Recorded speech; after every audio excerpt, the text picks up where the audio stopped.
Ndị otu The Imperial Philantropic Family agago n'ihu gbape amama inye ndị mmadụ nye agụmakwụkwọ n'efu nke mbụ na mbụ ya n'afọ a ebe ha nọ wee na-ekwupụta na ha nwere olileanya ịkwado ụmụ akwụkwọ dị 250 n'ogo agụmakwụkwọ dịgasị iche iche n'efu ma bụrụzikwa ndị nke ha na-ekwupụta na ndị a ga-abụ ndị ha ga-akwado n'ụdị ọbụla.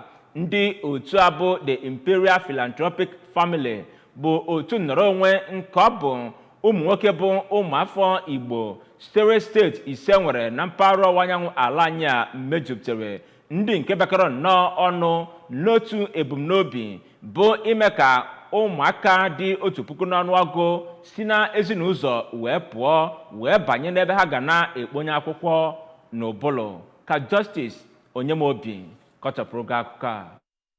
Ya bụ ule nke were ọnọdụ na St. John of God Secondary School dị n'Awka kpọkọtara ụmụ akwụkwọ ndị si na ya bụ ngalaba isii nke agụmakwụkwọ na Anambra steeti. Dịka ọ na-agwa ndị ahụ okwu, Dọkịta Frank Igbojindụ, onye chịkọbara ya bụ ihe, kwuru na ya bụ otu ga-enye mmadụ karịrị 200 nkwado maka inele ya bụ ule, nyekwa ha ụgwọ akwụkwọ, akwa akwụkwọ nakwa akwa agụmagụ na ihe ndị ọzọ. Dịka ọ na-ekwu okwu, onye Education Committee Chairman nke ya bụ otu, Chief Chikezie Okonkwo, kwuru na ebe ọ bụ na ha na-ewe mmadụ 250 na ngalaba nke mbụ, naanị mmadụ 50 bụ ndị mere nke ọma na ya bụ ule bụ ndị a ga-akpọrọ. Dịka a na-agba ha ajụjụ ọnụ, otu onye nkụzi nakwa otu onye nna bụ Reverend Father Azubọgụ Sistus Mary nke si St. John Bosco Secondary School Unubi nakwa Oriakụ Ọnụchukwu Christiana nke si Eastern Academy Secondary School Onitsha nwere olileanya na ụmụ akwụkwọ ha ga-eme nke ọma na ya bụ ule. Ha kenekwara ndị Imperial Philanthropic Family